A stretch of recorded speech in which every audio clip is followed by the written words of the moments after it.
Well,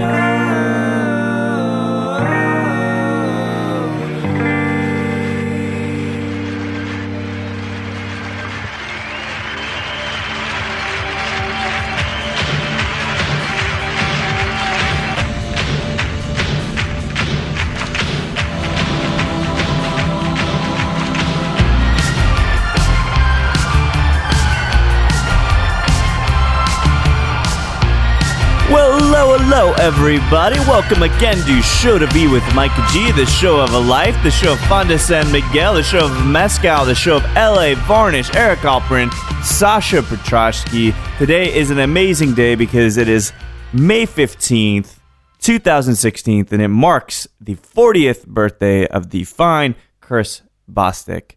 This conversation covers it all. There are lots of things I didn't know about Chris. There's lots of things I did know about Chris, but this covers the transition into the industry, the transition from playing saxophone to drama to cocktails to waiting tables to wine. This covers it all, and there's no better time to release this than today on Chris's 40th birthday. Now, of course, Halfstep remains one of the cocktail meccas of Austin, but something that's also very important about this conversation is, we touch on talking about Sasha Petraske and that massive loss to the industry that we've all suffered. But a lot of the times we don't get the insight because people didn't work as closely with Sasha as Chris did in developing and working through the concept of Halfstep. So there's a great segment in this conversation where we really get some good insight into Sasha as a person. And regretfully, I've never was able to meet him, but I hope that through the people that loved him and the people that were inspired by him, his voice and his legacy can live on. So without further ado, I hope you guys enjoyed this amazing chat with Chris Bostick.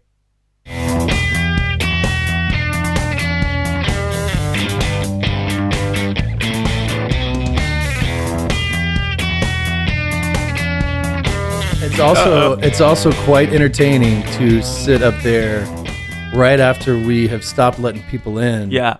And just look across to the absolute shit show that is the food court at 2 a.m. Right, on Rainey Street on a Friday or Saturday night. It is you want to see one of the gnarliest cross sections of human behavior. That's where the Stanford prison experiment across the street, right? Oh man, you see it all. Do you ever get entangled in that? No, never. Fuck it. We're right? We're protected by a fence, and it's almost like we're invisible sitting on that patio. Nobody really, can tell that we're there. Well, they're so focused on the food. We're the ultimate fly on the wall. The scent of blood in the water, yeah. Right? They're just going and they're going and trying to get the food. It's perfect. So how long has Halfstep been at that spot? So we're talking about 3 years now? So we signed the lease in April of 2012. Okay. And we didn't actually open our doors officially until February 4th of 2014. My 34th birthday. That's right. How nice of you, yes, Chris. I remember that. Yeah. I remember sharing on that.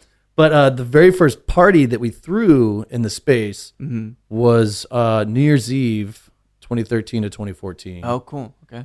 I guess it's past the point now. I don't think they could bust me for saying this, but we weren't allowed to have people in there yet. We didn't. Really? We didn't have a certificate of occupancy. Occupancy, yeah. And so I just said, you know what? I'm going to throw a party anyway, without running water. Right. We did have lights. Mm-hmm. We had heat because that was a pretty cold New Year's Eve. We didn't have the railing put in. Yeah. We had to bubble wrap the iron straps that were protruding from the bar. Oh, shit. We didn't even have a yard yet. We had a porta potty out back for the men to use, and we made a deal with the neighbor so that the gals could go to the restroom. Sure. And we threw a raucous party in there, and it was just the kind of energy that I really wanted to see injected into this space that didn't quite have a soul yet, didn't quite have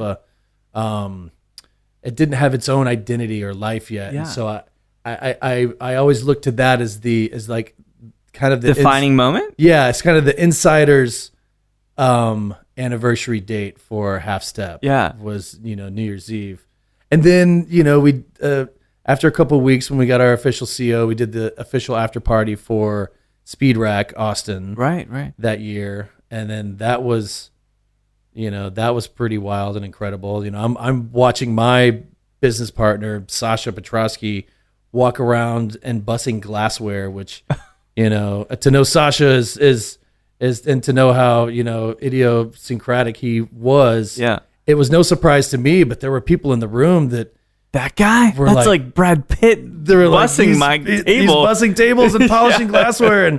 And that was more defining moments for me to have worked with him, for so long up to that point. Yeah. And get Halfstep open. And then, Jason Cosmos and I are in the back polishing glassware, just laughing, yucking it up. Yeah.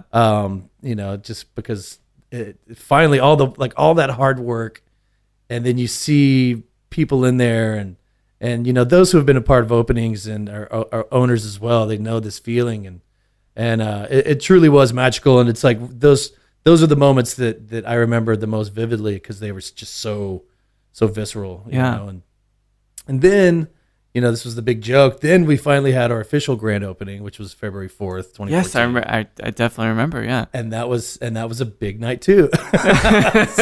so there's these little ones. The first two were kind of like, wink, wink, nudge, nudge. You remember that night? And then the official one. You got to make it official at some point. But does it? It's like a kid, man. Right? It's like having a kid. It really is, and that.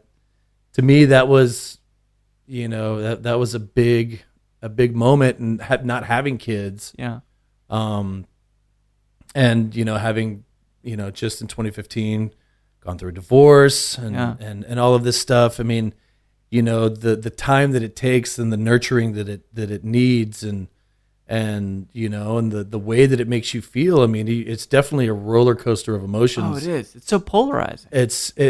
It really is. It's something that requires a lot of your to do well. It requires a lot of your love and attention and nurturing and it's like we got Halfstep up and running, and I remember kind of wearing a different hat and appreciating how intense the pressure was of getting it built and the pressure to open it up, and then the immense amount of pressure that I'd put on myself for it to be good and to perform. Because it's like your set of standards. So it is the prodigal son returns, right? You come back from LA. Yeah. So you're coming back, and then we'll go through this whole story, but like you come back, obviously the expectations, well, why is Bostick coming back? Could he not cut it up in LA? What's the fucking deal? But no, you come to release this amazing thing. So were you even getting sleep at night? Coming back to this thing and trying to make Halfstep work and open? There was, there was a lot of opportunity and to kind of go back. It was like I left LA at the top. Yeah. That was the year that we won Best American Cocktail Bar. Amazing. And Varnish, right? Varnish. Yeah. And people are like, why the hell are you leaving? What's going on? And I was like, well, there's this thing and I want to be back in Texas. This is home. Yeah. It's, as cliche as it is, you can take the boy out of Texas, but you can't take the Texas out of the boy. Here. And there's something here. It's man. magical, especially Central Texas. It's magical down here. And so at that point when I said, okay, I've opened up restaurants. I've been a part of opening teams, but I've never been, a major component of a project to the point where, if I fail, I'm failing myself in addition to my partners. Sure. So there's a lot of this pressure to do something great. It's having been a part of something such as the Varnish that was truly great, still is truly great. And it's a type of thing where I wanted Halfstep so badly to be as great as the Varnish. Right. And there comes a lot of, psychological and philosophical things to juggle when you get to that point. But ultimately, and I know a lot of people can share this sentiment, but it took me a while to realize that Halfstep doesn't need to be anything but Halfstep. Sure. And because you're gonna because if it's a reflection of you, right? it's like I don't need to be anybody but myself, and that's and that took me a while to understand. And in a way, I'm glad that it took a little bit longer for Halfstep to open. You know, obviously we ran into, we're taking a 100-year-old house that was a burned out crack house, and how I pitched this to my partners and they said, yes, let's do this is beyond me, because the absolute disrepair of the space when we took it over.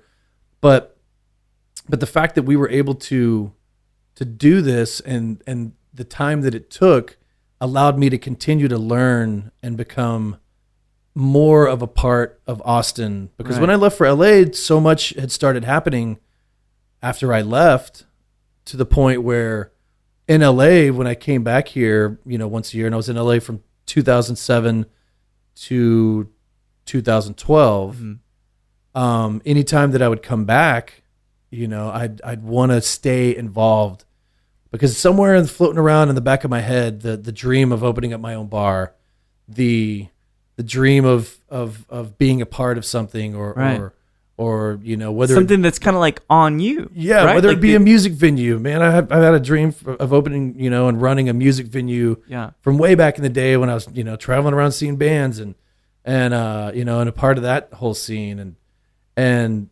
so, you know, but I'd also been in the industry, pardon me, in the industry for, you know, a very long time, and it was once I started to work hard and not really step on things to climb higher, but to work as hard as I could to make myself available for good things that would happen. So the way I look at it, and God, to personify our lives in a particular way, but is Halfstep basically physical manifestation of you and your personality and your passions? I would say that it is. And, you know, it's, and having gone through kind of a rough period in my life in 2015, and essentially a year from now this week around South by Southwest, was, you know, when things kind of started unraveling or deteriorating in my relationship with my ex-wife, but you know, there were certain things to where the bar was so intense and life had become so intense, and I was so outside of my comfort zone that it was ruining my marriage, and I felt like it was ruining my life, that I started to resent this thing that I had built. Right. Because in a way you can blame it for setting all these things in motion, right? Yeah. The end of your marriage, the end of... Yeah, I was like, God damn it, Bostick, what the hell did you get yourself into here? I know, man. And it was really difficult. And then, you know, to add the stress of continuing to go, there was a point where I kind of checked out. Yeah.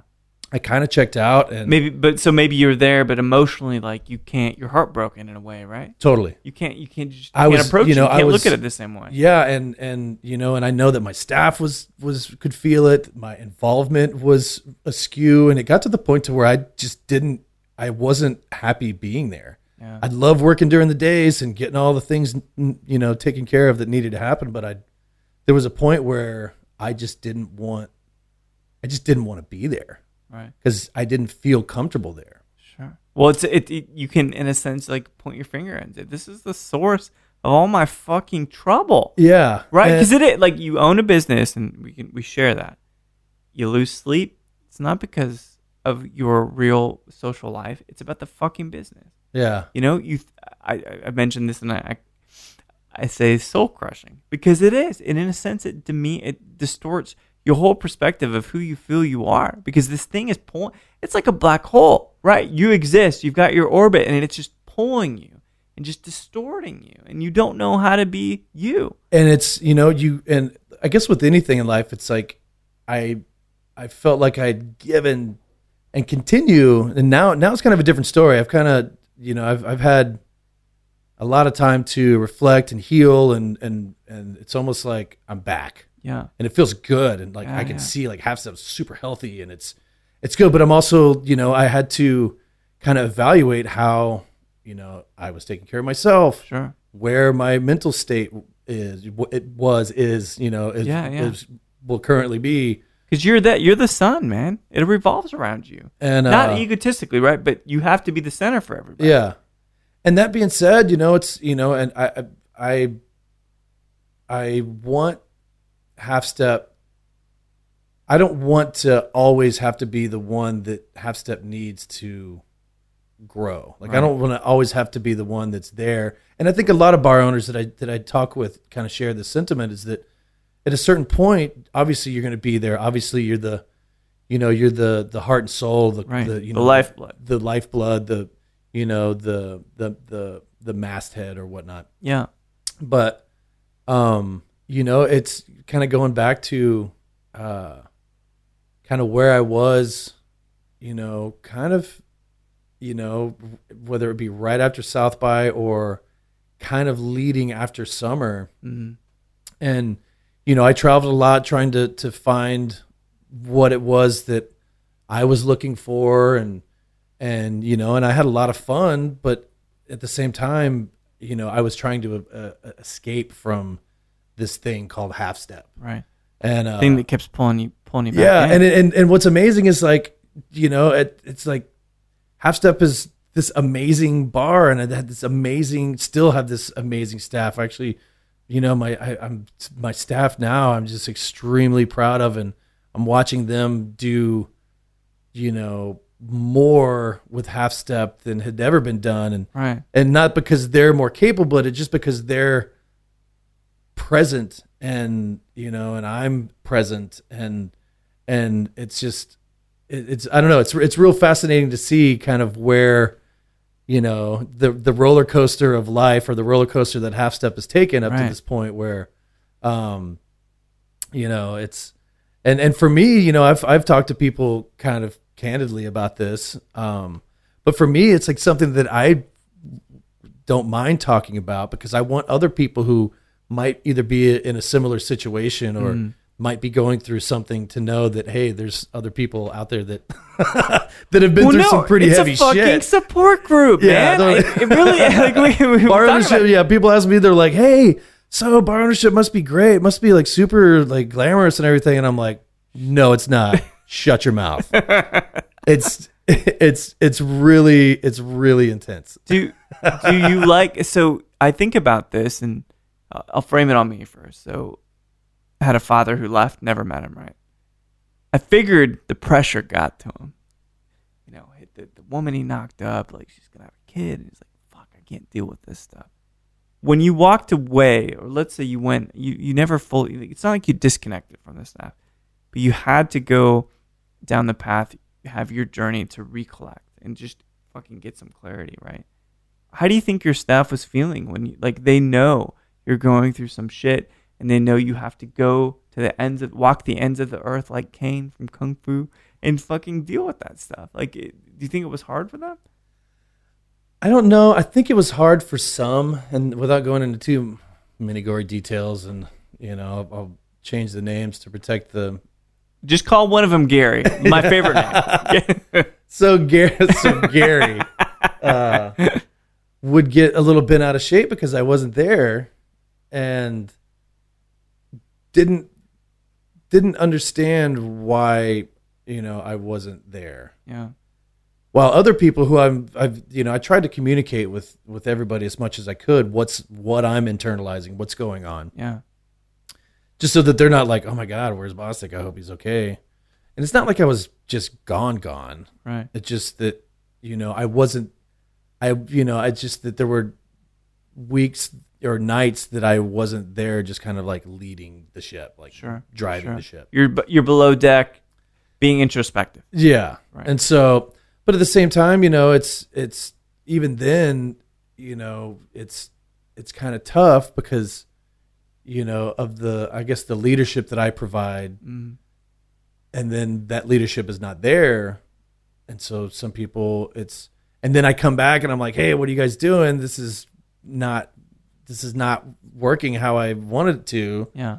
And so then I'm like, oh, well, shit, I need to be here more often. And I'm fucking trying to deal with this whole set of circumstances. And so tough. Yeah. Da. And so after a while, it had to get to a point where,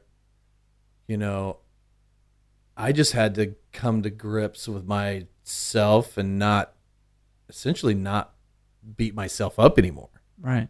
Essentially, you're bound to already personally, right? Yeah. Because it's like, well, is it my fault that this divorce is happening? I mean, I've went through divorce as well. Is it because I'm inflexible? Is it because of the situations I've brought to the conversation? Is it on me? Like, there's all these questions, right? And then eventually you gain some clarity. But that coupled with you thinking, well, like, am I letting my staff down?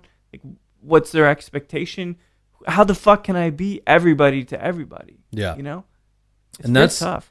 And that's, you know, and at the same time, and this is not a blame game at all, but my business partners, you know, one of my business partners, Sasha Petraske, passed away late last year. Yeah. My other business partners are in Los Angeles, you know, and so there have been times when I just felt like I was out on an island.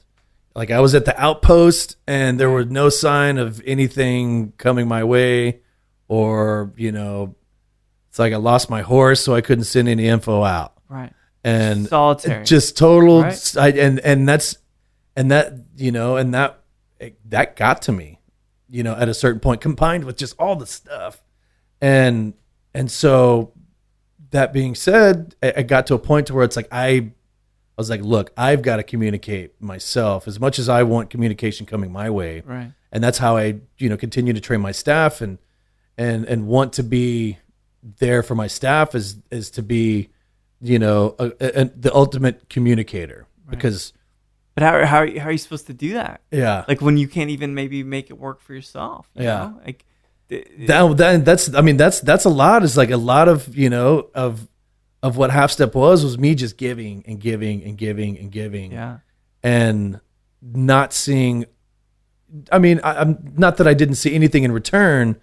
But, you know, it was a lot that it took a lot out of me getting that thing open. Were you the martyr? I don't know if I was the martyr. My mom's a martyr. Yeah. I don't know. So I could learn it. I could learn it pretty well. Yeah, totally. I guess I might have been a martyr, but at the same time I was like, what am I like? What is my and that's been, you know, the past since New Year's Eve. I get a big turnaround for me was.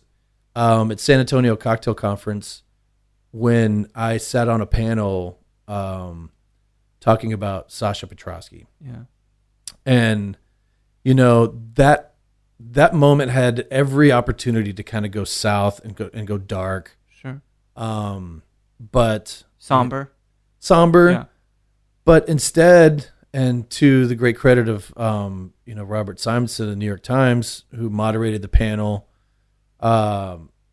it was a great opportunity for myself and, you know, this amazing collection of people who had worked closely with Sasha as well to celebrate his life and talk about the things that we take away from what he taught us. Right. And also some of the, you know, for us to kind of talk and kind of chuckle about some of his quirks and some of the things that you know made us enjoy his company, as therapeutic, well as right? Yeah, as well as some of the things that kind of, you know, irked you. Yeah, I mean, like yeah. Sasha, answer your emails. But you know, that being said, it was I think the big takeaway for me was, oh my gosh, we have. Those who have worked for him, or even indirectly, you know, in this odd way, in death, Sasha's even larger than ever. Sure. And this legacy that he's leaving behind, you know, whether he was alive or had sadly passed, this legacy is going to live for a very, very long time. It's a movement in a way.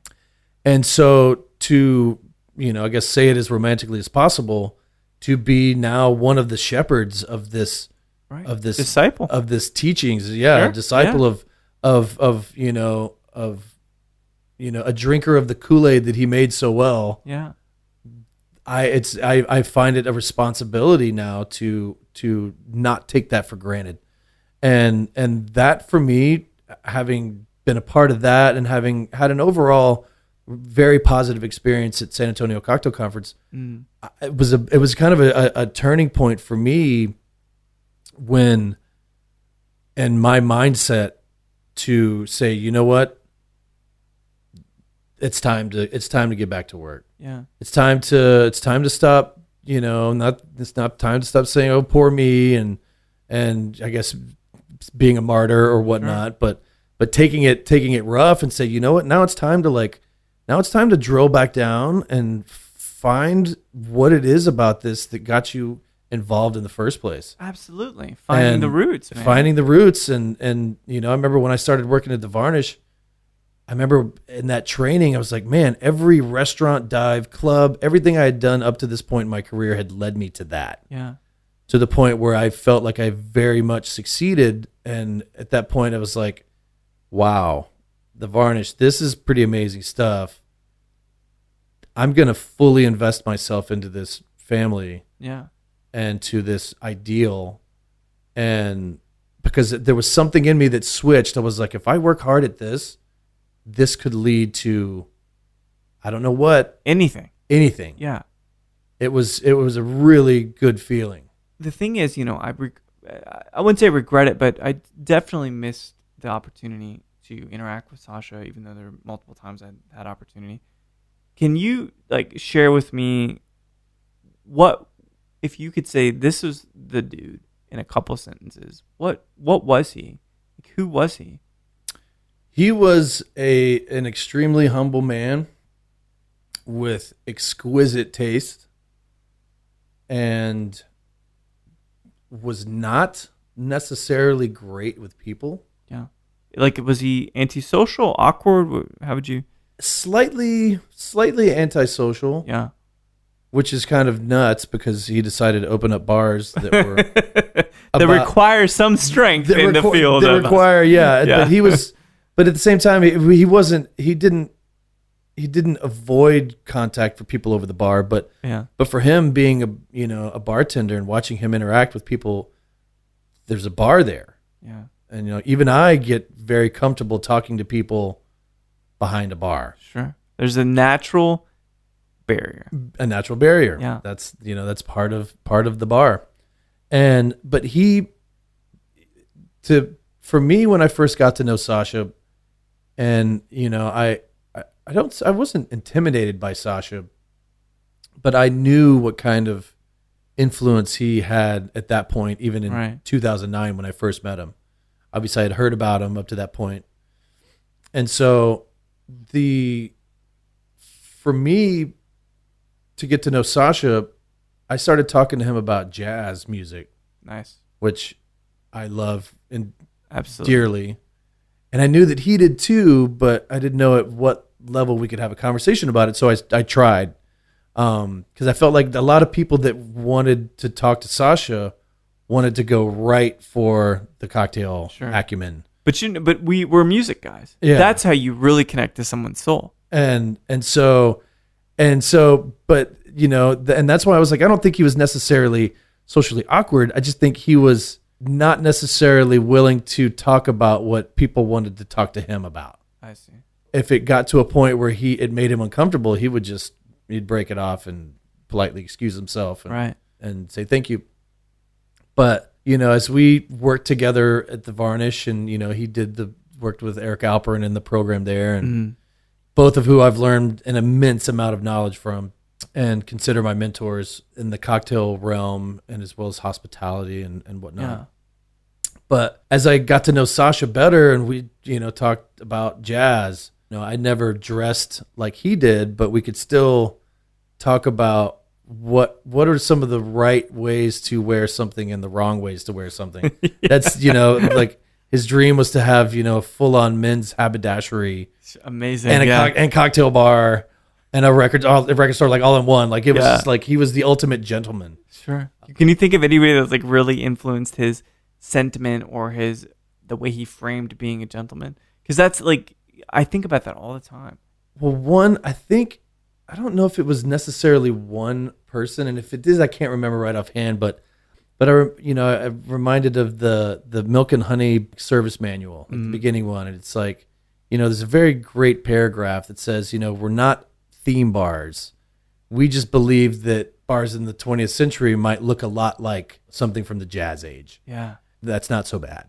Hell no. And so he just had this mindset of, I'm not trying to recreate or wear a costume. I'm just trying to be something that makes me feel good. Right. Whether that's, if now you're somebody who really believes that the 80s were it and fully enveloped themselves in everything 80s, I appreciated that because it took the gimmickiness away from, because it's coming from an honest place. It's everything, like everything that Sasha taught and the bars that he opened or were part of were extremely sincere, extremely humble bars. And that's something with Halfstep now that I think that as the time has gone on and there's this like Halfstep has got soul.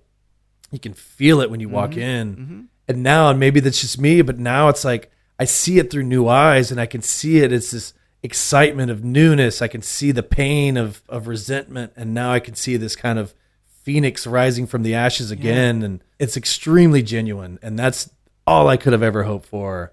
And all I think Sasha, if he could see Halfstep now, would be extremely proud of, to see that genuine, sincere delivery of what we do. Now that I believe, not just in Halfstep again, but myself again, and that I feel healthy, and my ex-wife and I are, super close. And there was a moment of that where, it was very important for me and for her that we get to a point where we can still remain very close. Why was that important to you? Because for us, such a big part of our lives were being very close to each other, and we did a lot of really amazing things together. And I don't want, just because we're not together anymore, that I have to think of all of that as a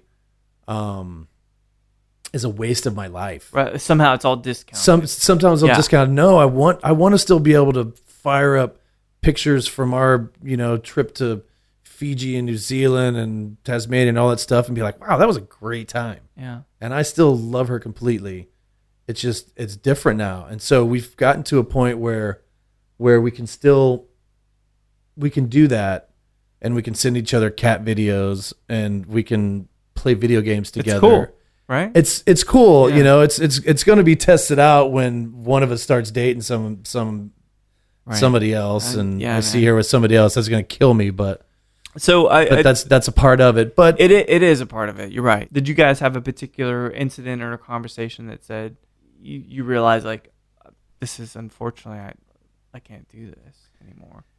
I mean, it's, for us, it started off with, let's separate, and without going into too much gory detail, the separation, it never made its way back to getting back together, and that was a very sad moment, and especially for somebody who I still care very much about. It's sure. The whole thing was, and by no means now looking back on it, am I blaming the bar for any of this? But no, of course not. Just a multitude of things that sent it into that direction. And did you see that for yourself, like being the guy? I mean, I don't know about your perspective on having a family and all that stuff, but did you see yourself being the guy, like the Hugh? Is it the cleaver?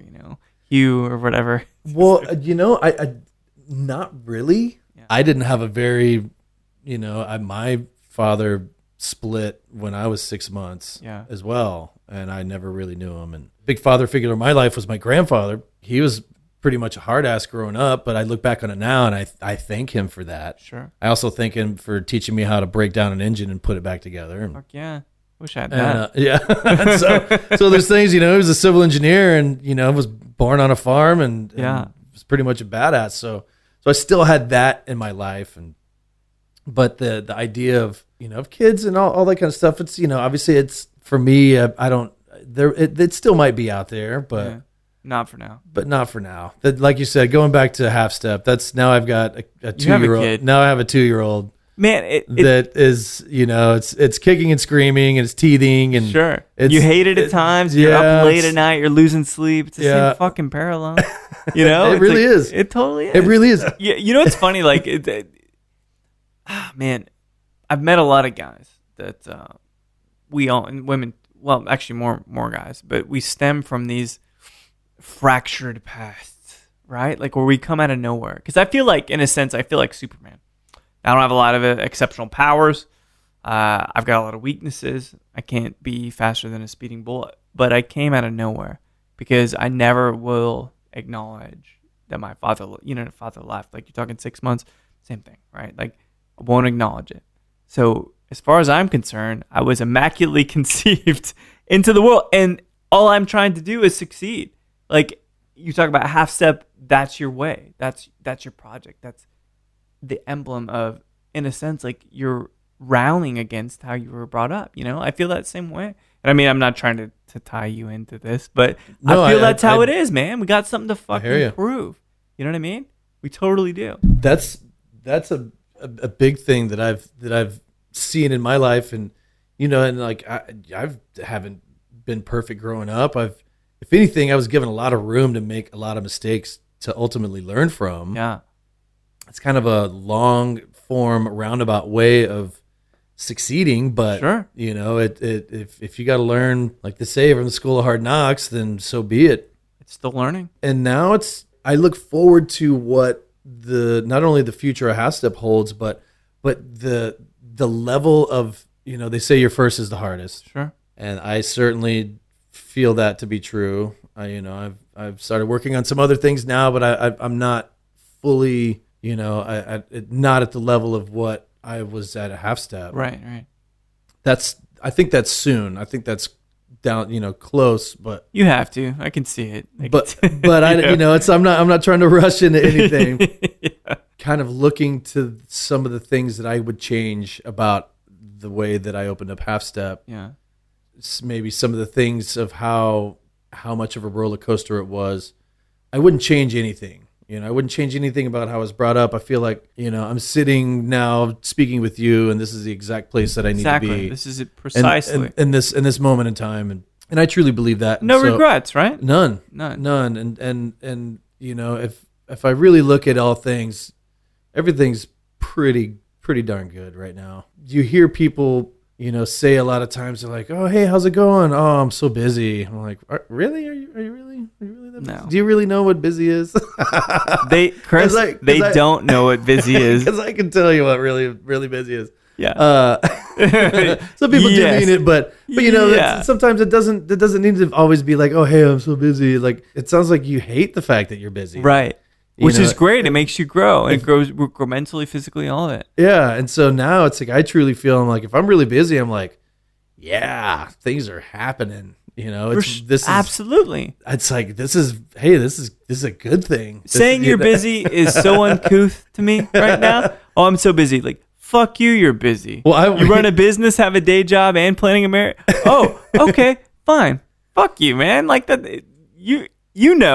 People just say that shit. I know, and I know that we've been sitting here trying to do this for a while. And yeah, because we're actually busy. It's legitimately been like, oh my god, this is crazy. Yeah, and whether it be travel or whatnot. But, sure. But at the same time, I feel like if people or just myself, if I can embrace that sentiment of appreciating being occupied.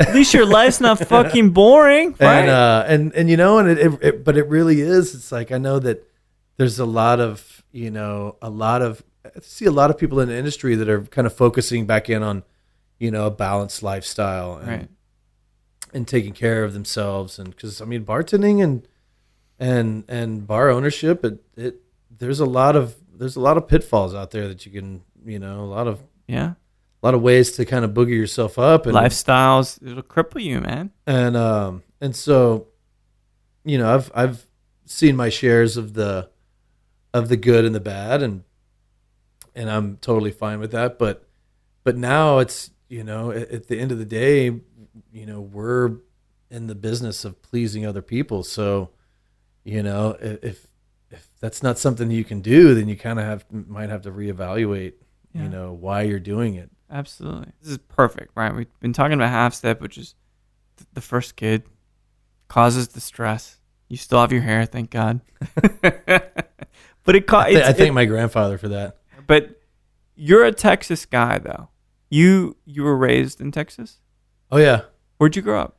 I grew up Central Austin pretty much. Really? And then went to back in the day we used to get bused from Central Austin to the east side. So I went to Oak Springs Elementary. Where's that? East Airport. Holy shit, really? That's back in Austin. Back in the day, they used to bus kids from all over the place to just equalize the attendance or whatever. Yeah, attendance and population. And I wasn't living in a particularly nice neighborhood at the time. Right. They sure as hell wasn't East Airport though. It was East Airport. But that being said, even now I look back and I'm like, I'm so glad that I had that experience. Yeah. To get, included into different cultures to the point Absolutely. where as a kid, you don't judge yet. You don't judge. You don't have the lens. You don't have if the anything, capacity. you just learn to get along, and that's a good thing. You're taller than me. What's up, man? What's up? Yeah, you got brown skin. Hey, what's up? My freshman year at Leander High School, I was in marching band. Wasn't really into the whole marching band scene. It's different, man. It's not soulful. It's not the same thing. It's too structured. It was extremely structured, and there was John Philip Sousa. That's the shittiest stuff. Yeah, and then it's great when you hear people that have gone through the regimented training play it at its highest level. Right, that's good. But then, and I know that they had to go through what I was going through to get there. Yeah, but I was like, man, this train's not for me. This train's not headed to where I want to go. I went off this train. And so I took some private lessons, but at that point, getting into high school, that's when my creative outlet then turned to theater. Yeah. And for me, it was, that was something that I could do in school that gave me that kind of creative outlet. Kind of like jazz, right? Like, oh yeah, and something that all the breadth of emotions and stuff. I did a lot of group improv and a lot of short improv.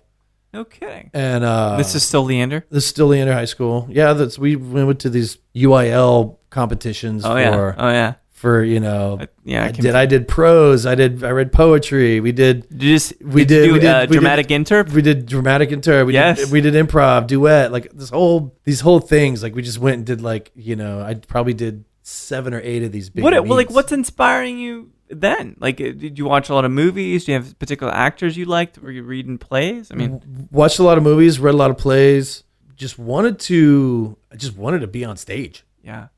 I really wanted to take on this other character and kind of dive into it. Yeah. And I also Grease. Well, I also my junior year we took our UIL 1-act play to state and performed. Yeah, we were in a play called All Out. We took our play to state. It was a pretty amazing experience performing in front of 7,000 people in a packed Bass concert hall. You were at Bass? Yeah. And holy shit! And this was a big deal, big moment in my life, and I was like, wow, this is pretty cool. I'm kind of into this. And I wasn't necessarily. I would get nervous, but I wasn't necessarily like. I drew energy from a crowd, from people, and being on stage. I never shied away from it. It felt natural. And then stuck with it through my senior year, and we had another successful, didn't make it to state, but had another successful 1-act play. Mm-hmm. Went to St. Edward's University on a pretty nice, sweet gig, pretty nice theater scholarship. Yeah. What year did you at the St. Ed? Started in 94. Okay.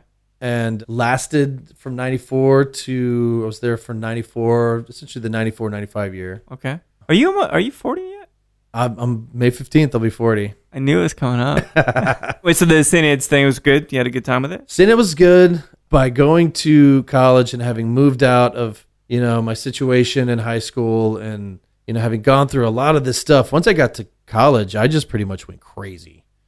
It's like a vacuum before that. And it was just do you have any brothers or sisters? I have a half sister. You grew up with her? Yeah, she's 10 years younger than I am. Oh, cool. Okay. I kind of went, I don't want to say crazy, but I went super rebellious off the reservation. Yeah. I was like, holy shit, I'm living on my own. I'm at college. I'm going to go crazy. And I essentially flunked out. Catholic girls too. After St. Edward's. Yeah, totally. So after Catholic schoolgirls and actors. Oh, jeez. Yeah. But it got to a point where after a full year of being in the theater department, and we did everything from Pygmalion to the last play that I was there was Hair. hair. Oh. Did you strip down? We stripped down, but we were behind essentially cardboard boxes with human body parts painted onto the box. I see. Okay. With like suspenders on the box. Were you in charge of painting your own wiener? No, they were. It was all done by the stagehands, by stage crew. I would have just. It was all meant to be It was all meant to be uniform. Okay, it was they were kind of caricatures, but at the same time, what I'd started to notice was that I didn't like actors, nor did I want to be an actor. I didn't want. I didn't see this as a career. Okay, it was something that I felt like I was pretty darn good at, but something that I didn't want to continue as a pursuit. Was something that brought me joy. If anything, really? it was such a. I was just too young to realize I was too young to see any kind of benefit or see through to the core of its relevance. I didn't have that yet. I see. So would you say that, like, kind of overall, that you felt very different from the fellow actors? Like, you're like, these guys, man. You're your own thing, this force to triumph, and then you've got all these other actors, maybe they're stuffy or whatever. That, and I was just kind of a rebel. Yeah. I didn't want to belong. I didn't want to be a part of this thing anymore. And, so what'd you do? So I dropped out or flunked out. I kind of just fucked off for about a year, and then I met a buddy of mine. So it had gotten to a point where I left. Before I dropped out, I got kicked out of the dorms for having admitted to smoking marijuana. Oh, that got you kicked out? It is a Catholic school. It got me kicked out of the dorms, but it didn't get me kicked out of school. Sure. And then I stayed on, but never went to class, and then I got expelled academic probation or whatever. I flunked out for academics. Yeah. Which kind of sucks because I had this great scholarship, and I just kind of piddled it away. And so, but that's amazing to be able to walk away from, be like, fuck you, scholarship. Oh man, I was pissed because I got kicked out. My roommate at the time at the Fremont dorm, he got kicked out because essentially the gram of shake and the pipe were in his drawer on his desk. Are you kidding me? Yeah, we had driven around St. Ed's campus around kind of those dark neighborhoods. Yeah. I had a 1980 Mercury Zephyr with a tie-dyed headliner. And we were kind of rolling around the streets, just smoking doobs. Yeah. And like doobs. Yeah, smoking doobs. And it shows my 40 years of age. And so we're just, smoking doobs. And and our thing was like, we wanted to smog the car out as much as we could and then stop and then open the doors and watch it go. Right. And so we did that a couple times, and we're just having, the time of our life. And we go back to the dorms, and we're all hanging out in my dorm room. And my dorm room just happened to be cracked a little bit. We stunk so bad that the RA thought that we had been smoking in my room. Oh, shit. And RA comes in and was like, all right, I need you boys to stay right here. And then she called public safety. Oh, public safety comes over. So a couple of my friends lived across campus in another dorm, and they were like, all right, you two get out of here. And so, after kind of grilling us and doing a visual search, public safety or my roommate kind of fessed up and said, hey, I got a little bit. And I think he thought that by admitting nothing was going to happen to him, and he got expelled from school. Oh, fuck, man. Really? Then I got kicked out of the dorms, yeah. So that was my first brush with sobering moment with like, oh my gosh, what's going on with the world? Like, you're kicking me out for this shit? I can grow it in my backyard, fucker. Yeah. And so that just led to a whole cornucopia of bad decisions in my life over the next handful of years or so. Yeah. A lot of good times, but that was definitely the beginning of some pretty harrowing moments in my life. Nothing too bad. Nothing too... Harrowing? Really? Yeah, nothing too nitty-gritty. You didn't fall off of an overpass, did you? No. I did total a car once. Did you flip it? I ran it right into a cliff. Holy shit. Yeah, airbag deployed. That was a point in my life where all things had kind of been like, I think I need to reevaluate what's going on. How old are you with this? I was like 2002. Oh shit, so it's a little bit later. A little bit later. Yeah. But you're like, you get tossed from St. Ed. You're saying, these fucking actors really bother me. And so how long did you stick around in Austin before you took off? After that? I was in Austin until, before I stayed in Austin, ended up going to St. Edward, Austin Community College for a couple semesters and got some hours in there. And then I got back together with my high school sweetheart who had gone to Southwestern in Georgetown. And then I ended up chasing her to New York City. Why'd she head out? She went up there for acting. For acting, yeah. Because we had dated in high school through all of that drama stuff. program? The drama program. Is that the girl you might have been chased? Might have been. Yep, could have been. Yep. Fair enough. Yeah. Might have been. and so I chased old girl again up to New York City, and that lasted about 3 months, and I stayed for about 4.5 years. Really? In New York City, yeah. But New York City is where, and this was in '97. I moved up there, but New York City is where. Before that, I had been working at like Tex-Mex restaurants. Yeah. My first job in high school was at La Fiesta and I don't even know where that is in the parking lot of Old 183 and Buttercup Creek Parkway. Buttercup Creek? Where's that? That's Cedar Park, kind of almost to Leander. Oh, no shit. So bad that way. Okay. Yeah. And so I started washing dishes at a strip mall Tex-Mex joint. I thought I was hot shit when I got promoted to busboy and started making cash. And I'm like, it's a little pissant sophomore in high school. But then I had worked. So this is right before I moved to New York. I worked at another Tex-Mex place called Antonio's. It was on Jollyville Road. Interesting.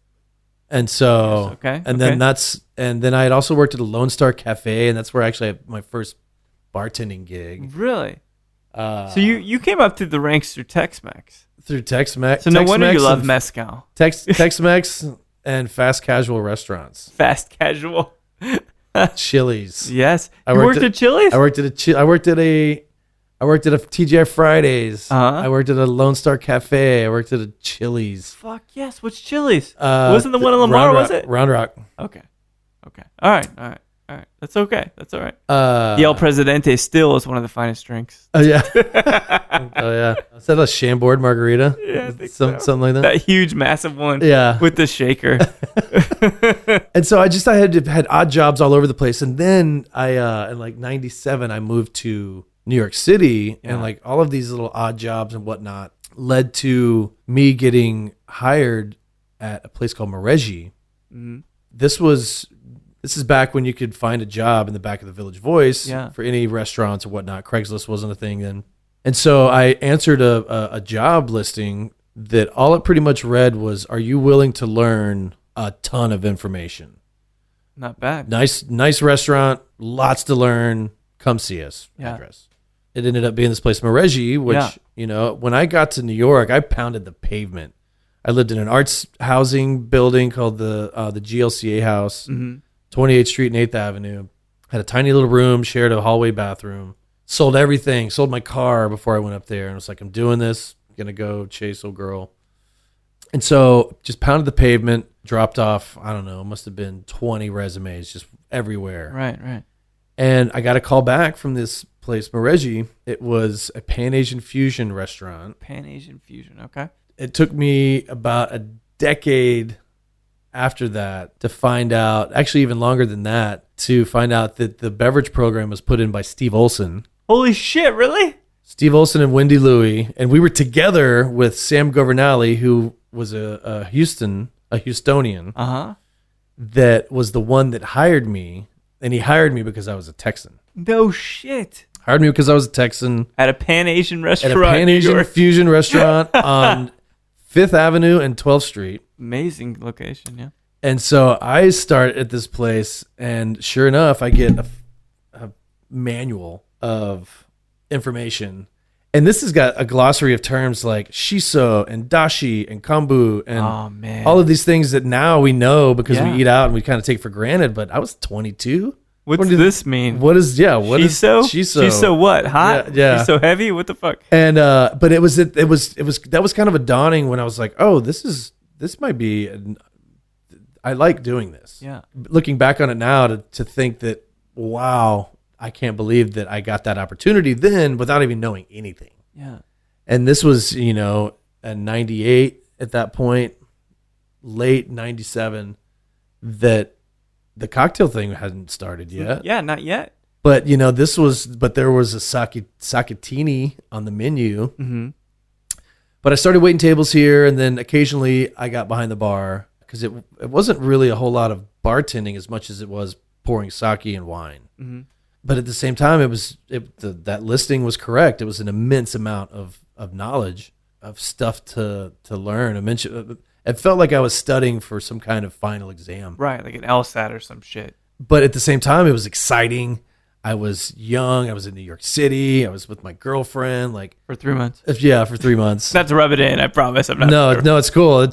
That's a hard, talk about when you're young. That's That's way worse than. That is a very difficult city to, because it's like you thought that you knew something in your small little town, and you get to New York City and you quickly realize you don't shit. Yeah. And I very quickly realized that I was nothing. And it's good though. It was great. Restart, right? Well, that's why I have a lot of respect for people who get up and pick up and move and travel and look to other things besides what they're familiar with. Sure. Getting outside your comfort zone. So how long were you at this Pan American Fusion spot? So it was open when I started working there, it was open about 6 months after I started. Uh-huh. And then it shut down. Oh shit. I know. It's like all this knowledge for nothing. But it stuck with me, and then I got a job at the Blue Water Grill, mm-hmm. Which is there on Union Square. And that was a really incredible, eye-opening experience just based on I'd never seen that kind of volume in a place that served food and beverage in my life. Right. This place is in the old Bank of the Metropolis, and they're doing 700 to 900 covers a day. Jesus. Any day of the week, yeah. On 3 levels. I'm like, and it's considered fine dining. And so, I continued to learn, continued to really improve my wine knowledge. And that was where I really got kind of a love for tasting spirits, kind of got a love for, putting my nose in, evaluating, enjoying it or not enjoying it, but critically thinking about what it is that I'm consuming. And then, after a while, I lived in Astoria, Queens at that point. I was taking the train home, a packed-in train, and I caught an elbow in the face. And in the eye or the nose? Just or kind of right around like the lower orbital. Oh.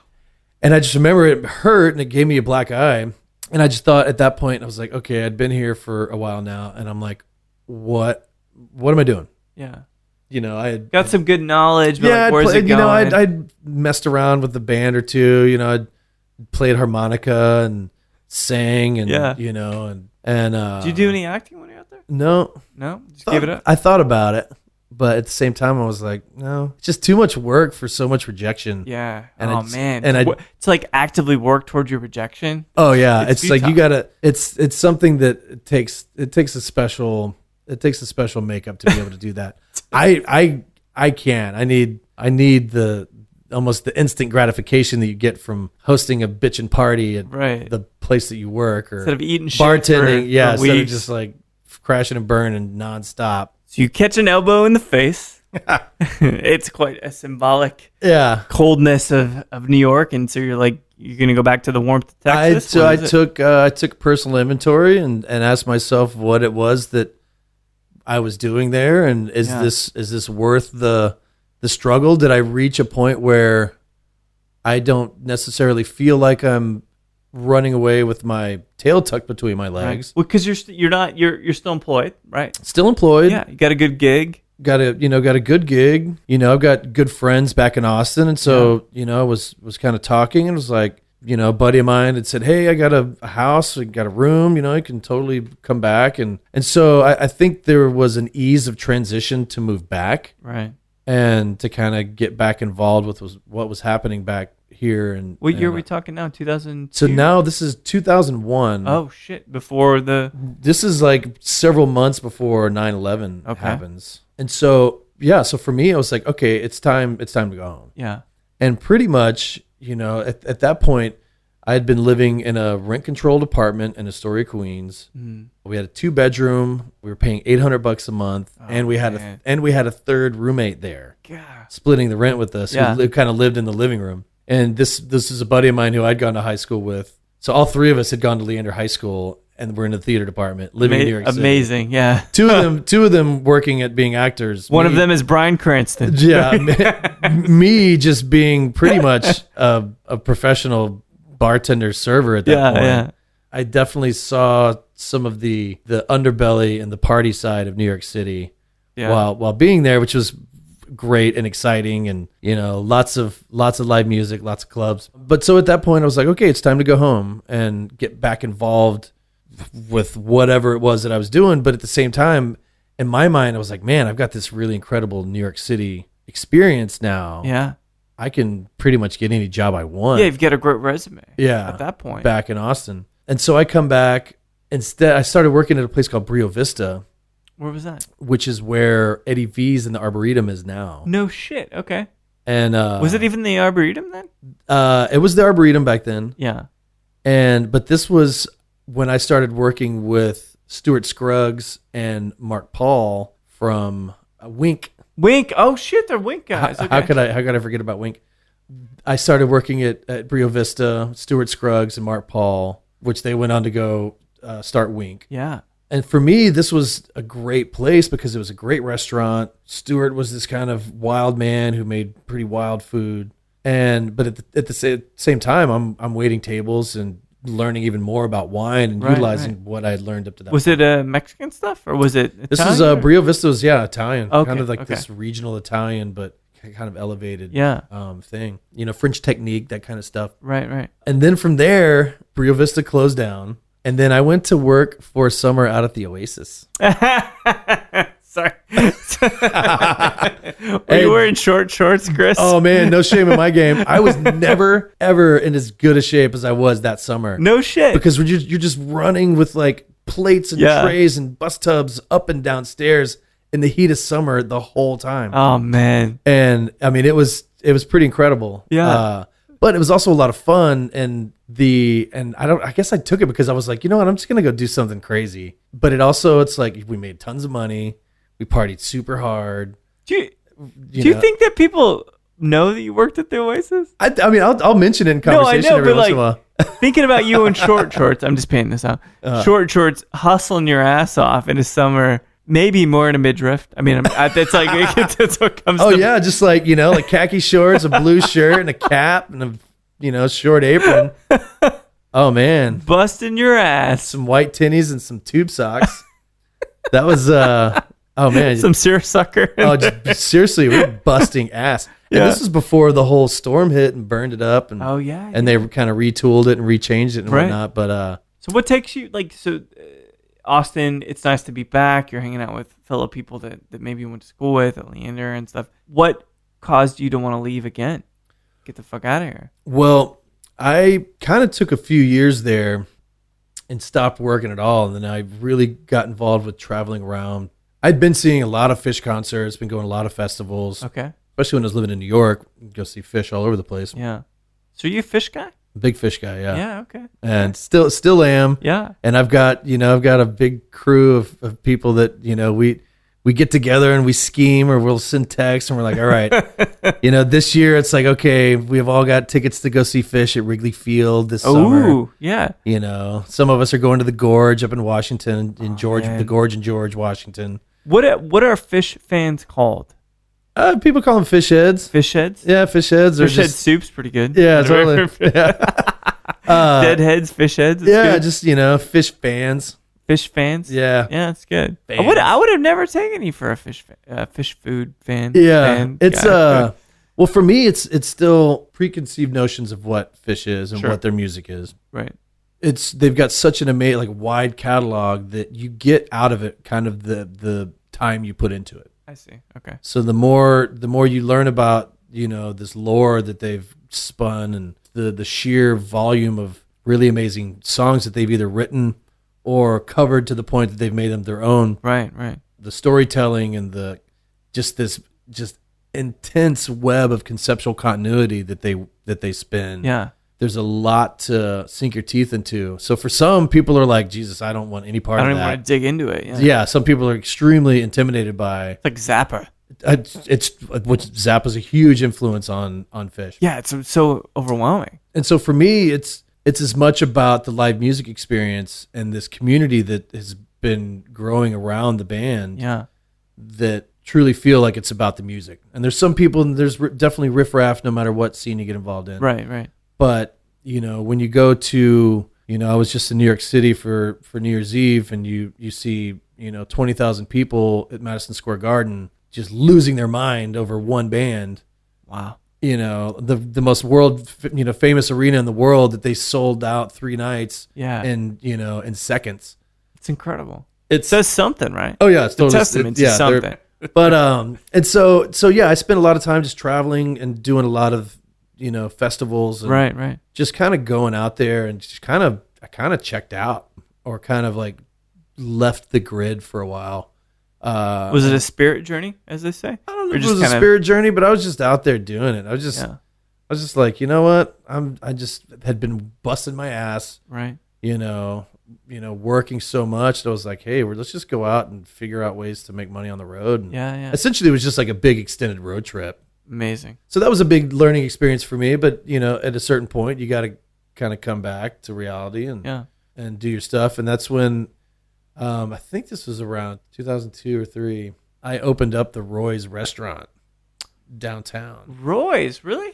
Roy's, yeah. And, it was a big corporate restaurant, but it was fine dining to the point where A, the money was good. B, sure. there was still stuff to learn. Wine, appealing to good. your erudite nature. Yeah. And so that's where I met Nate Wales, who has been kind of the director of ops for the Violet Crown group, who's now the Waterloo group. Like they have La Condesa, Sway, and all this stuff. So there was a few people at this point at Roy's that we started there, as and it turned into like this big. It just kind of turned into people doing their own thing and having fun. And so I worked there, serving or bartending. Serving and bartending. Worked there, and then from there, I ended up at Fonda San Miguel. Full circle, man. Full circle. Jesus. That's when I really started to, because up to that point, I didn't care what I did as long as I was in the restaurant and had a job. Right.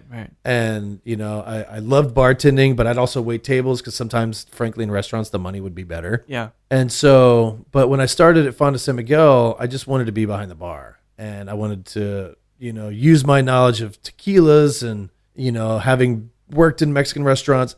Miguel Ravago, the founding chef with Tom Gilliland, was back at that point. No kidding. So you work together in 2 spots now. 2 different spots. And then, and so I kind of played that card to get the job. Yeah. I was like, hey, Miguel, remember me? And so. You remember my khaki shorts, Miguel? Yeah.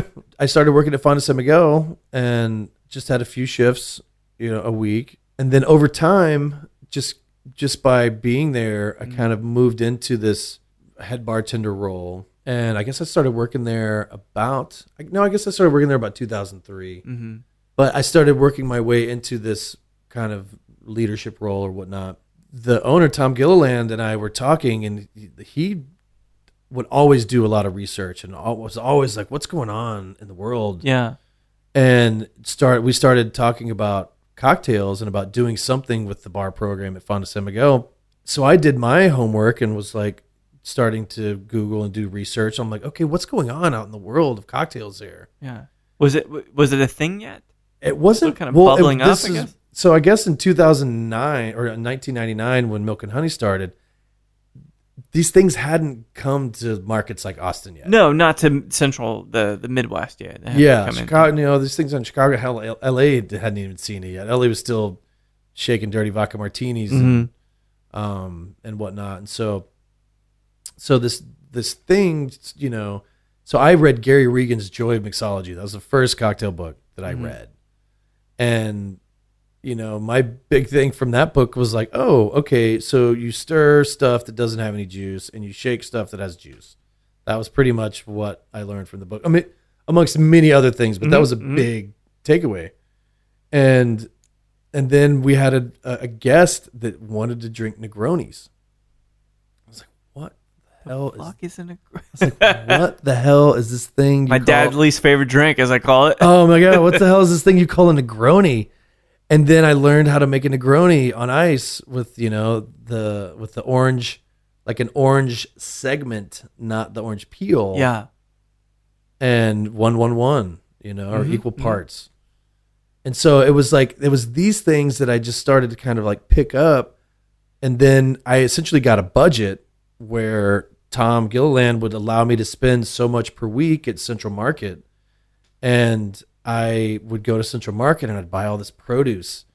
And I'd mess around with sugars and piloncillo and, you know, mess around with the kitchen and, you know, make the Bloody Marys and make a special, you know, like Mexican Bloody Mary for brunches. And so I was given freedom to kind of just go for it and play around in addition to making the thousands of margaritas we made per week. Right.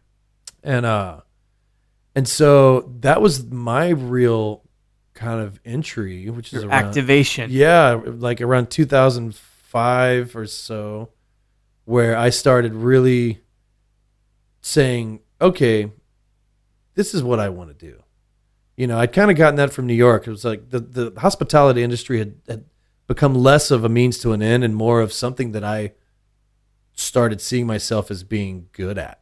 Wow. Something that I could utilize my skill set, something that being behind a bar gave me that outlet of wanting to perform. Right. Of wanting to... Perfect role. Yeah, wanting to host a party and wanting to build regular clientele. And everything just seemed to work for my personality at that point. Well, you're performing, you're getting to be creative. Well, you're also getting like improvisational, and especially as a bartender, you're making things that you can receive instant gratification from. Yeah. So there's this kind of you know, for a lot of bartenders, this lack of patience that sometimes creeps in. Yeah. But when you're able to serve them a drink and they're either or they're like yeah, you're either right away. Yeah. Or you can, you know, the ultimate feedback loop. Right there. It's right Perfect, there. Yeah.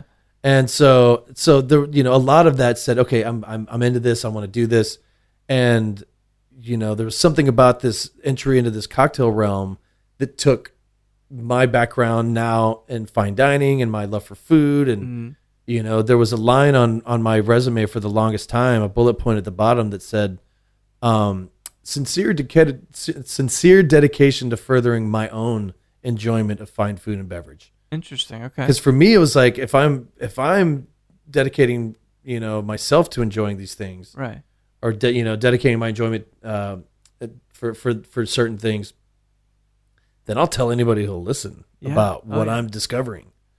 And so there was, you know, a good opportunity there for me at Fonda San Miguel to not only read and start to peel back the layers of what's going on here, but also kind of self-teach myself things that I hadn't been taught. It really was an eye-opening experience because as I started to make some of these drinks and I, you know, there's for me, like looking back on it now, like I was making blood orange mojitos and calling them morojitos. And that ended up being one of like the best-selling drinks that Fonda San Miguel had ever seen. Yeah. It was just a blood orange mojito with like demerara sugar. Yeah. And mint. Simple but good. But man, was it good. And so, but then there were other things that weren't so good that I look back on now and I'm like, it's like, man, like I would kill myself if I was my bar manager now because half the stuff was muddled. Yeah. That was back when muddling meant better. Right. You know, or like, hey, we're extracting flavors by muddling them out of beating the shit out of them. And so there was like a brutish, zero finesse involved in that time. Right. But man, could I make an amazing margarita and free pour it and like nail the pour every single time. But at the same time, there was just this level where, and I say this a lot because you see it happen to a lot of people where, certain bartenders, young bartenders, crack a book, and all of a sudden a little knowledge becomes very dangerous. Sure. Oh yeah. And they, it's like they learn a couple things and now they're experts. Sure.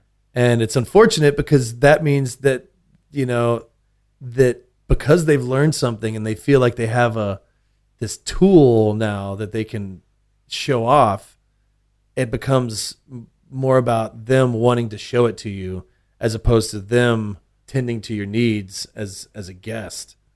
One of the biggest chapters, as far as I knew it, is you heading out to LA, which had nothing to do with acting, right? Nothing to do with acting. So why'd you head out there? I chased another girl out there.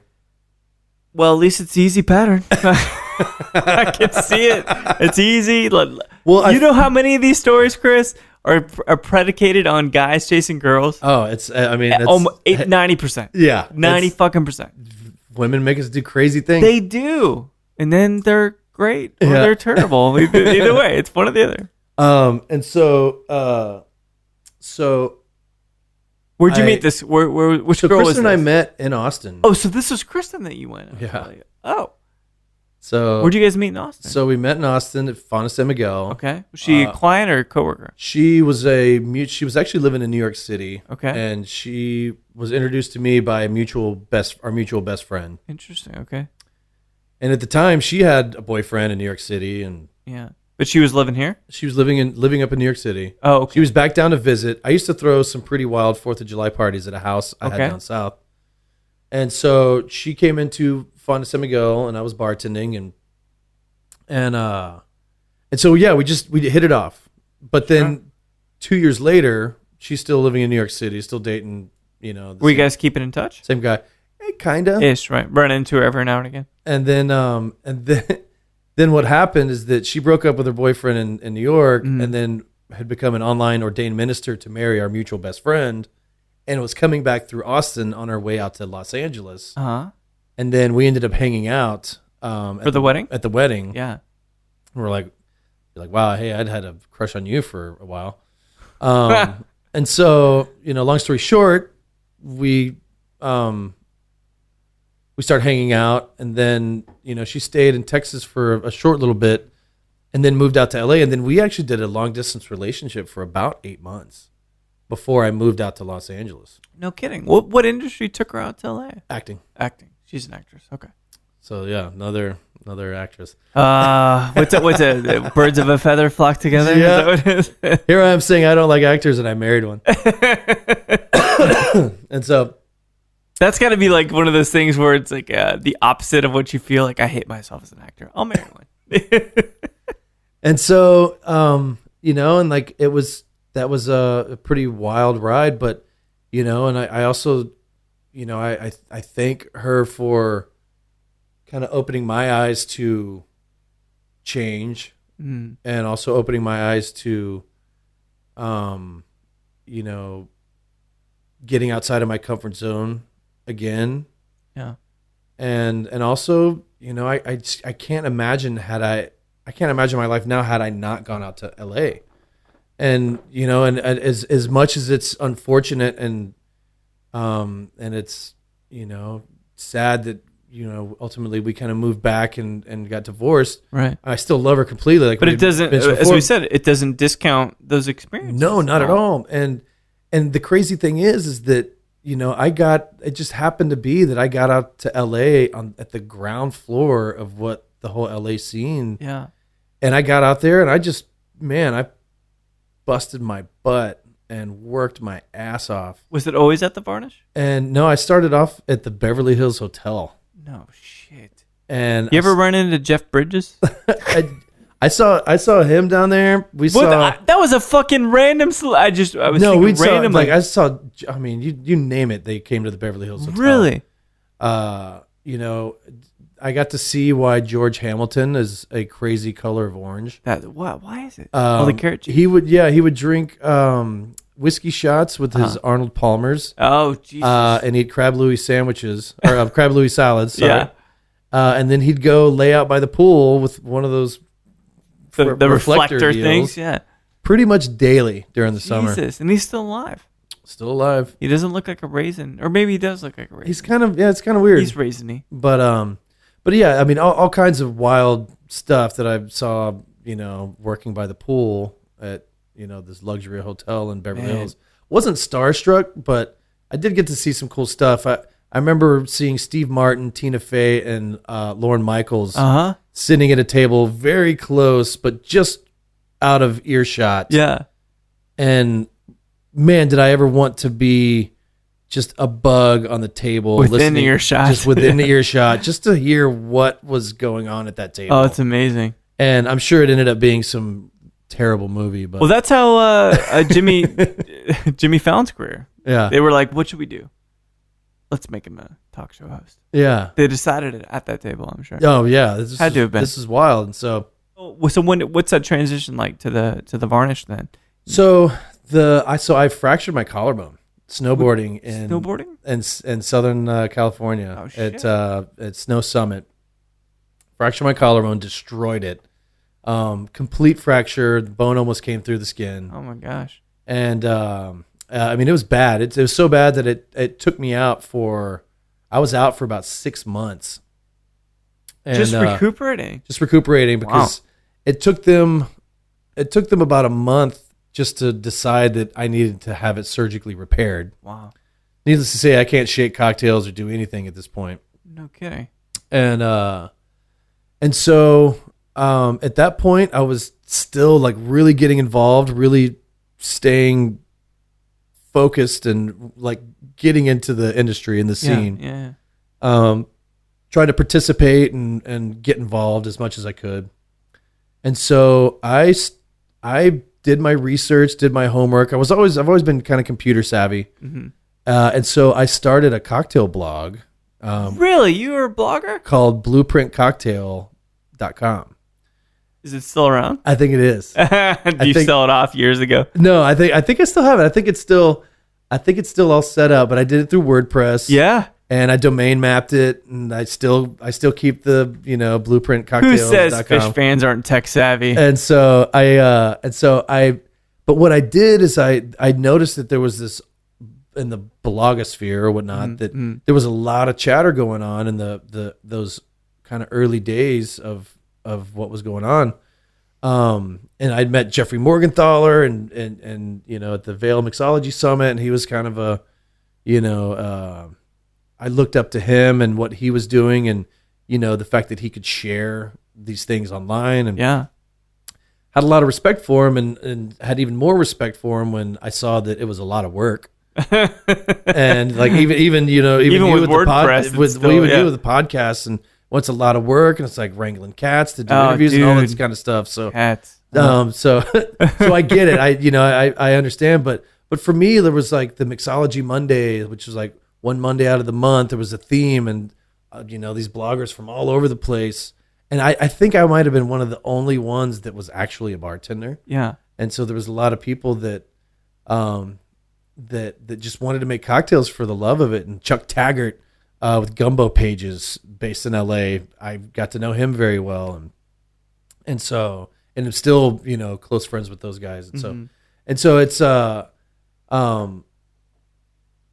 to me, it was a way to stay involved and to try to become relevant. Were you trying or just doing your thing? And I kind of wanted, I'm not gonna lie, I kind of wanted my name to be recognized. Like I wanted to do something, and I didn't know what it was, but I wanted to do something important. I didn't want to do something important because I wanted my name to be a household name. Right. I wanted to do something important because I was like, at this point in my life, I'd just done all of these things, and I wanted to do something that felt like it mattered. Right. That felt like I belonged to something. How do you feel about your name now? I feel like sullied in the dirt. So yeah, I've totally wrecked my reputation. No. But At that time I just wanted to participate. I wanted to get involved. I wanted to be a part of this community and do things and learn and continue to learn from these people that I'm reading about and seeing articles about. And so, that was, so as I'm recuperating from my collarbone, and I had surgeries and a plate and screws and all kinds of stuff put in. And so it's getting to the point where I'm about to be cleared to work again. Okay. And I'm kind of dreading it because I don't want to go back to the hotel. Hotel was great, but at that point, like the amount of separation, I was ready for something new. Yeah. And it just so happens that in LA, there were these events called the radio rooms. And then before the USBG SoCal kind of came back into prominence, Marcos Teo had started the Sporting Life. Sporting Life was just a gathering of spirits professionals, enthusiasts, people that just wanted to get together and pretty much just geek out on a brand's dime for a party. And it grew from like this small little community to Sporting Lives have gotten massive. And so I got invited to go to a radio room event, and Kristen, my ex-wife, I was like, hey, you got to come to this with me. There's people I want to meet. Like I was just excited to I felt like I just got invited to like some secret club. Right. Friars Club. Yeah. I was like, you gotta come with me. This is super cool. We're going to go drink fancy cocktails in like the basement of the Edison, and it's going to be cool. And so we go, and I can still, remember all the people that I met that I consider good industry friends to this day. Yeah. One in particular.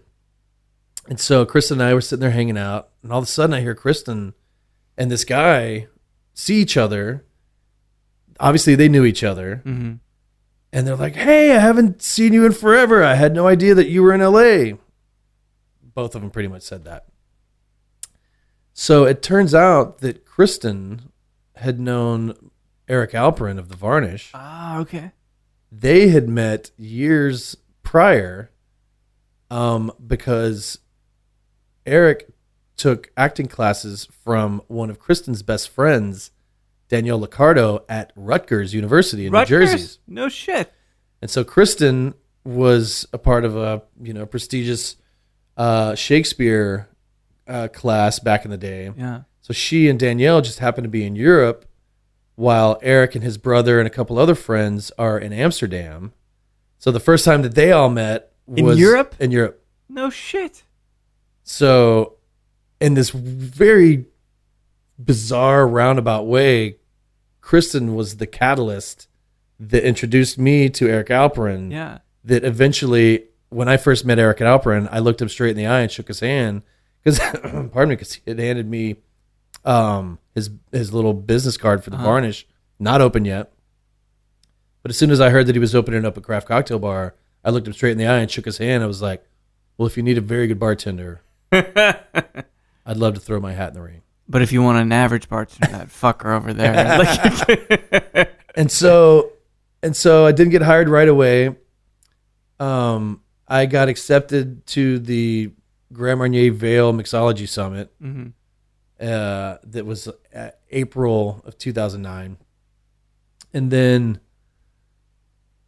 Eric Alperin was a part of that because Steve Olson, back to the Pan Asian, back to Steve Olson, fusion, back to Mareggi. Yeah, talk about like full circle. This is almost fucked up. How like coincidental all this stuff is. And so I go and I see Eric Alperin again bartending, and I was like, hey, good to see you again. Hey, about that job, I'm still available. What do you think? Shoulders healed up. I'm ready. I can shake whatever you got. Put me in, coach. I'm ready to learn. And obviously Vale was great and whatnot. 2 days later, after I get home from the trip, I get a phone call. It was pretty much I felt like I got called up from the minors. Yeah. And I got Willie Mays Hayes. Is that you? Yeah, totally. And so I got the call up, and then I went and started training, and my Varnish experience, and that's when I got there, I was like, holy holy shit, this is amazing. Yeah. Everything that I've done has led to this, and this is, and it was also kind of like the refinement that I had long been needing, but didn't quite know how to do it, and like the attention to detail that I liked in my life, but couldn't quite. There were so many things that were shown to me that were things that I didn't quite know how to articulate. Right. And it was at that point where I was like, I'm all in. I'm all in. And 2 shifts turned to 3, 3 shifts turned to 4, 4 shifts turned to 5, 5 shifts turned into me taking over as general manager. Did you guys, you and Eric, like have this great rapport? Yeah. Kind of starting. Yeah, out? we pretty much connected right away. Yeah. And I guess, did he trust you? He must have, right? To take care of this bar, to be knowledgeable enough, all of that. Absolutely. And it was more of a me. I mean, obviously I like to use my words. Yeah. But it was very much me showing that there was a lot of actions that were involved in me ultimately taking over that role. Yeah. It was the passion and the dedication and the hard work that really, that really kind of led me to where I sit. How long were you at the Varnish then? So I started in 2009 and left in 2012. Shit. So good 3 to 4 years. Yeah. And three and a half or so. Yeah. And so, and that was, I mean, it's what seemed like, looking back on it, it seemed like 3 very long years, but yeah. But a lot happened in that realm, and and having the opportunity to kind of helm that ship for essentially the last year plus that I was there. Yeah. And then ultimately, us winning that award, and and was as much for said Moses, who pretty much orchestrated the whole thing, and then our incredible staff. It's like nobody, and that's what was beautiful about it, is no one person really got credit for all of it. It was very much a family affair. Is LA drinking different from Austin drinking? The people, the clientele? There's a lot more subsections of things to do. Yeah. Hollywood's very different than downtown. Sure. West Whereas Side, in Austin, we're all white. Like, that's it, right? it's kind of, it's sure you've got kind of the east side, and then you've kind of got very small districts. Varying levels of whiteness. Very low, yeah, very varying levels of Caucasian. Yes. Yeah. And in LA, I mean, LA is like Massive. Super culture. Yeah. Houston is probably more culturally diverse, but there's just something about LA that's got so much flavor. Yeah. But at the same time, like, I remember before I moved out there, people were like, "So you're moving to LA?" "Oh, I'd never go to LA. People suck." And I'm like, "Well, have you ever been there?" They're like, No. Well, you gotta go. It's like, what the hell are you talking about? Yeah, right. How can you judge a place that you've never been to? And so everybody judges LA from south of the 10 and like Compton or Hollywood.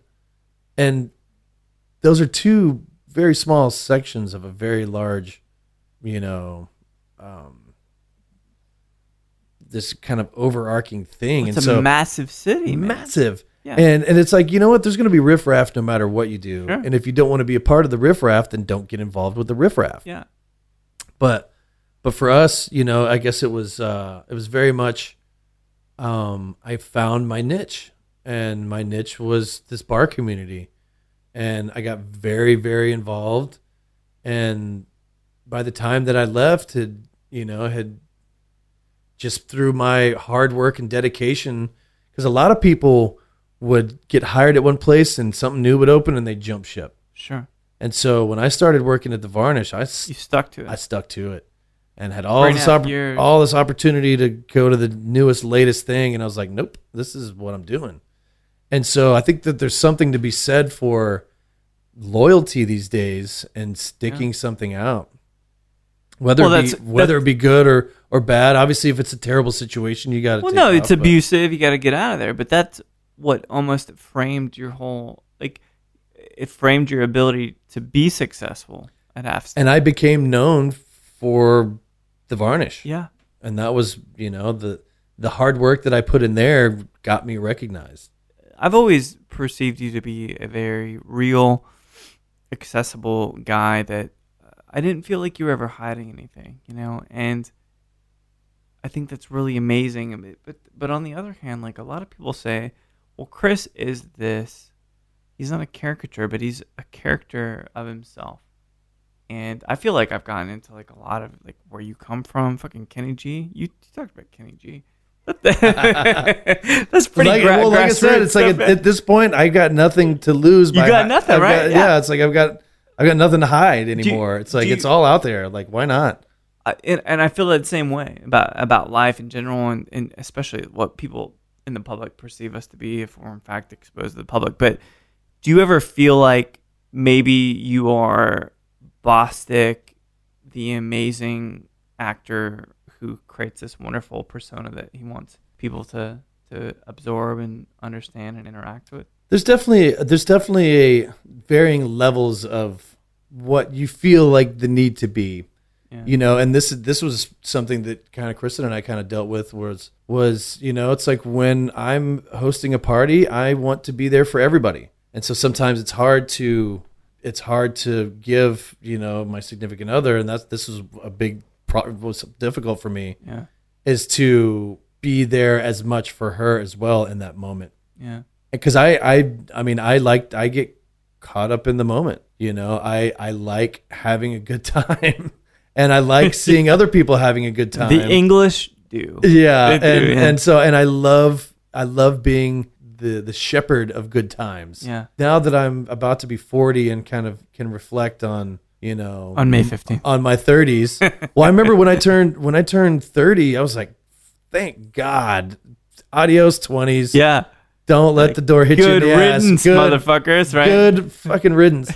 and it felt good because it was almost like this clean slate, this refresher of a certain kind of era. I was like, okay, the 20s are gone and the 30s are here. And it really did. It had a profound effect on my outlook and how I saw myself in the world. Yeah.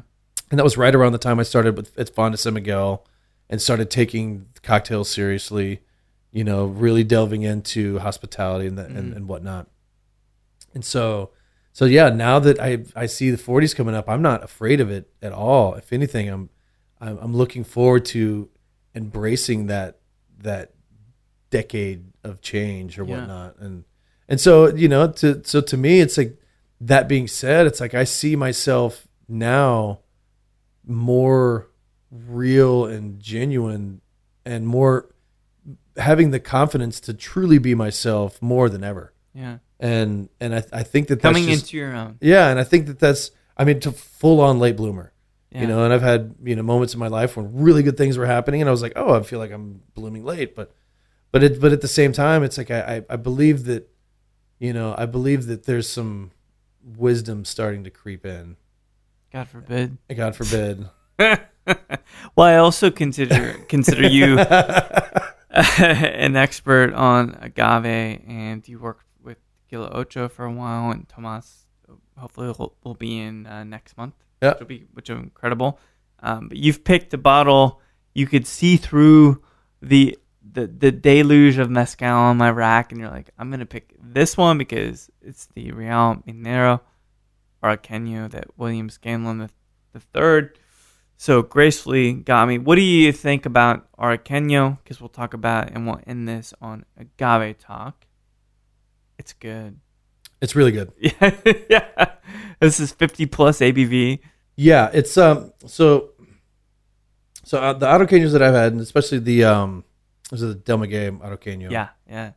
They've got a capsicum zestiness. Nice. Yeah. That I think is extremely pleasant. Yeah. And depending on what altitude they're from, may have fruitiness or whatnot. This one, again, being the Real Minero and, distilled in those clay amphora looking Jimmy Jams.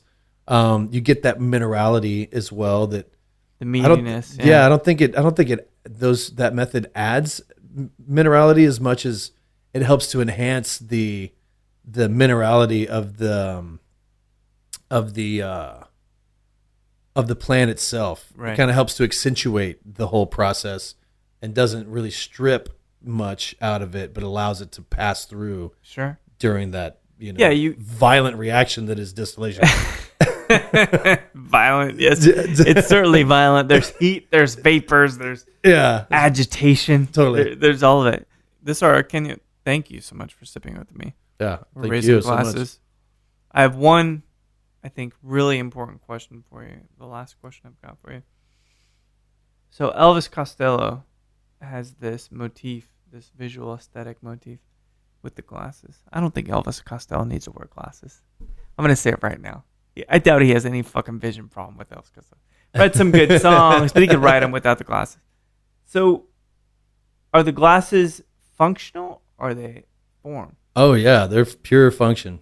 What do you got? A little bit of form. Not going to lie, a little bit of form. Yeah. But I am blind as a bat. That's one thing that I inherited from my family, as well as a modicum of musical talent.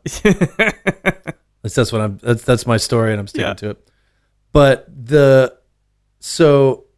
terrible eyesight. I've got blue eyes, which are notoriously bad when it comes to quality of vision. Okay. And to the point where I also have pretty bad astigmatism. Me too. Yeah. And so wearing contacts is kind of difficult. I can wear them, but they're expensive. And whatnot. Yeah. And so I got to a point where I was like, you know what? I'm kind of tired of. I kept losing expensive sunglasses. Oh shit!